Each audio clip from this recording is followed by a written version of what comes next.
نبی پاک صلی اللہ علیہ وسلم کی حدیث مبارکہ میں واضح اس پہ دلائل موجود ہیں کہ جب مسلمان کامل ایمان والا صالح اللہ کا نیک بندہ فوت ہوتا ہے تو جس قبرستان میں اسے لٹایا جاتا ہے، دفنایا جاتا ہے، تو اس کی قبر کی وجہ سے دائیں بائیں والوں کے عذاب میں تخفیف کر دی جاتی ہے، ان کا عذاب ہلکا کر دیا جاتا ہے۔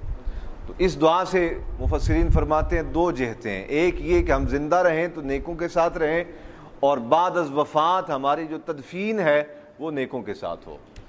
وَتَوَفَّنَا مَعَ الْأَبْرَارِ، ہمیں نیکوکاروں کے ساتھ موت عطا فرما۔ حضرت سیدنا موسیٰ علیہ نبینا وعلیہ الصلوۃ والسلام جب ان کی بارگاہ میں ملک الموت حاضر خدمت ہوئے تو فرمایا کیسے آئے ہو؟ انہوں نے عرض کی کہ ہم آپ کی روح قبض کرنے کے لیے آئے ہیں۔ حدیث مبارکہ میں آتا ہے، سرکار نے ارشاد فرمایا حضرت موسیٰ علیہ السلام نے اپنے دست مبارک سے ایک چانٹا مارا، آنکھ نکل گئی ملک الموت کی، اور وہ اس کیفیت میں اللہ کی بارگاہ میں حاضر ہوئے اور جا کے عرض کیا کہ یا اللہ، تو نے ایسے بندے کے پاس بھیجا ہے کہ جو مرنے کے لیے تیار ہی نہیں، جس نے ارادہ ہی نہیں کر رکھا موت کا، ایسے آدمی کے پاس بھیج دیا ہے۔ آقا علیہ السلام فرماتے ہیں اللہ رب العالمین نے ملک الموت کو پیغام دے کر بھیجا کہ موسیٰ علیہ السلام کے پاس جائیں اور اسے کہیں اے کلیم، آپ ایک بچھڑے کی پشت پر ہاتھ رکھیں، اس جانور کی پشت کے جتنے بال آپ کے ہاتھ کے نیچے آ جائیں گے اتنی مقدار کے برابر آپ کی زندگی کو بڑھا دیا جائے گا۔ پیغام لے کے آئے جناب ملک الموت اور آ کے عرض کیا کہ اللہ رب العالمین کی طرف سے یہ پیغام ہے۔ تو حضرت موسیٰ علیہ نبینا وعلیہ الصلوۃ والسلام نے اللہ کی بارگاہ میں عرض کی یا اللہ اس کے بعد کیا ہوگا؟ تو فرمایا کلیم اس کے بعد بھی موت ہے۔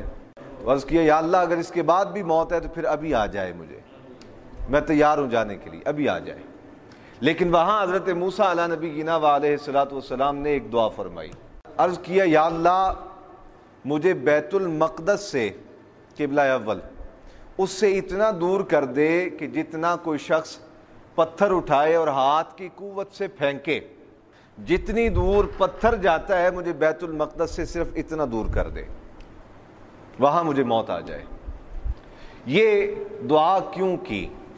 اس لیے کہ 15ویں پارے میں قرآن مجید میں فرمایا گیا سبحان الذی اسریٰ بعبدہ لیلا من المسجد الحرام الی المسجد الاقصی الذی بارکنا حولہ لنریہ من آیاتنا، کہ محبوب سبحان الذی، پاک ہے وہ ذات جو لے گئی اپنے عبد خاص کو، بندہ خاص کو مسجد حرام سے مسجد اقصیٰ تک۔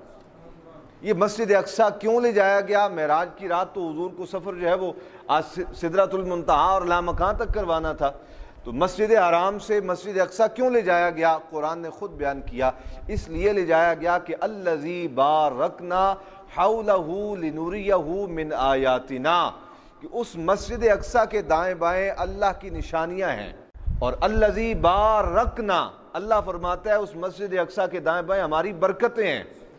وہ برکتیں کیا ہیں؟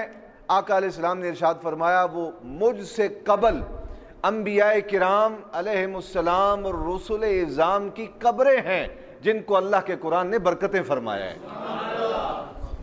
وہ قبریں ہیں انبیاء کرام کی جن کو رب نے برکتیں فرمایا، وہ کیا ہیں؟